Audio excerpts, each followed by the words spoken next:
Now when it comes to the Kabe, the main point that we try to communicate is the following. In Islam or in the Quran, God teaches that if all mankind and if all the jinn combine to sin and move away from God, then God doesn't lose one atom's worth of his kingdom. And if mankind and jinn combined to dedicate every second of their life to prayer and to worship of the one God, then God's kingdom doesn't gain one atom's worth as well. What does this philosophy teach you?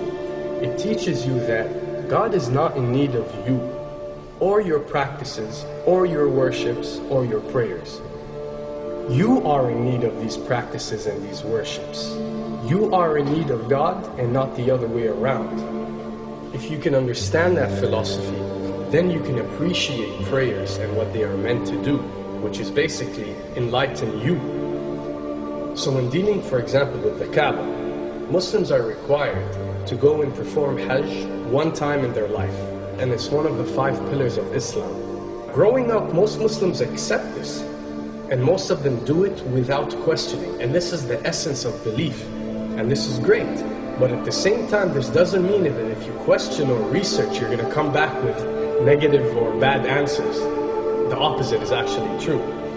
So when we started researching into the esoteric agendas and we started researching the elite, we found out how much certain type of practices and rituals can affect your lives.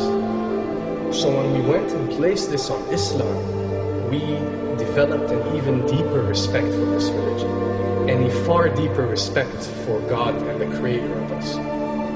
So when you go to the Kabe and you circle around it 7 times, the essence of this worship is not that you are worshipping a stone, or that you are worshipping a house, or that you are worshipping a Kabe. The Kabe is merely the focal point or the centerpiece that all Muslims have to unite and focus their energy and prayers towards in a practice that is actually worshipping God.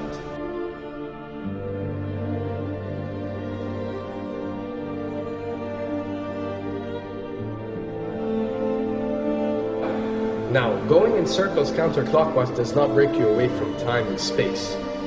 But the fact that the energy of the Kabe is the strongest energy on earth and it flows counterclockwise, by you flowing in correlation with this energy, you are uplifting yourself. You are reaching spiritual levels that you rarely do experience anywhere else on earth. And the fact that you got to do it 7 times, and we are taught that there are 7 skies, or 7 samawat, or 7 spiritual planes, then one can discover that each circle breaks you through a spiritual plane spiritually, so you can reach the ultimate state of wisdom and spirituality. Does this mean that only Muslims can reach this level? Does this mean that if you're not Muslim, you give up or you reject this information? Not at all.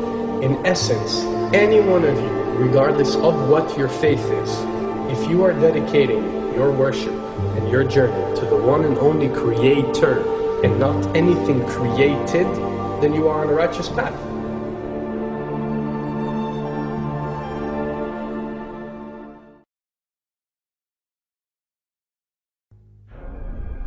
To begin with, the significance of 911. What you have to understand, and what we are trying to explain, is that when dealing with extra dimensions, or when dealing with beings from extra dimensions like jinn, for example, or when dealing with the Illuminati, or the elite, or people that follow a certain type of esoteric agendas, although me and you communicate through words and letters, they have chosen a different type of language. And this is a cross-boundary type of language. This is a language that goes across the boundaries, understood by all. And this is the language of numbers and shapes. And this is why whenever you do research about these groups, you'll find out that they practice something called sacred numerology and sacred geometry. What does this mean? It means that each number is given a meaning. Each shape is given a meaning. A meaning is communicated whenever a shape is presented or a number is presented by these specific groups. I'm not talking about random people or random groups. We're talking about specific groups that follow this type of agenda. When numbers are used, it signifies a certain type of meaning. When shapes are used, the same is followed. So, in their definition, in a numerological sense, 10 is the Alpha and the Omega, or the God. 11 is a step above God. 101 is a step above God. 911 or 911 is the skipping of God. It is the ultimate challenge. It is going from number 9, which has a specific meaning, to number 11 without going through 10. It's skipping God. So it's no coincidence that this event that we call 911 today took place on 911. It is the ultimate challenge. So now that we understood what 911 means, what other practice do we do that deals with 911? Calling a number whenever you are in an emergency. Now, creating an institution that helps people whenever they are in need of help and whenever they are experiencing an emergency is fine. There's nothing against it. There's no religion, there's no logical person on earth that will tell you this is wrong. But when you understand how sinister these elite are and the way they work on a level that's way beyond what you think.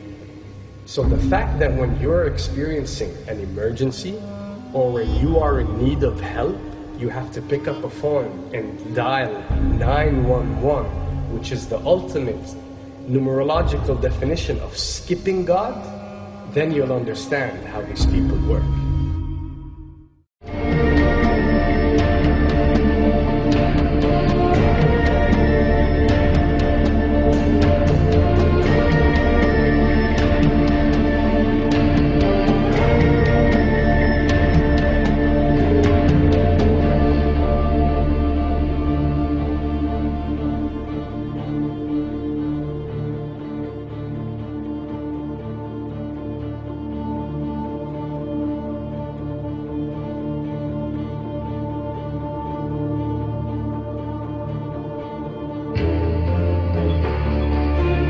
And when dealing with rituals, you recognize that everything adds up. For something to be a ritual, everything has to be in place, everything has to be perfect. And my advice is, if you want to recognize that something is satanic, it has to add up in all sense. The numbers have to add up, the shapes have to add up, the event has to add up, it has to have one general meaning. The pieces of the puzzle fit perfectly. That's when you recognize when something is ritualistic or satanic.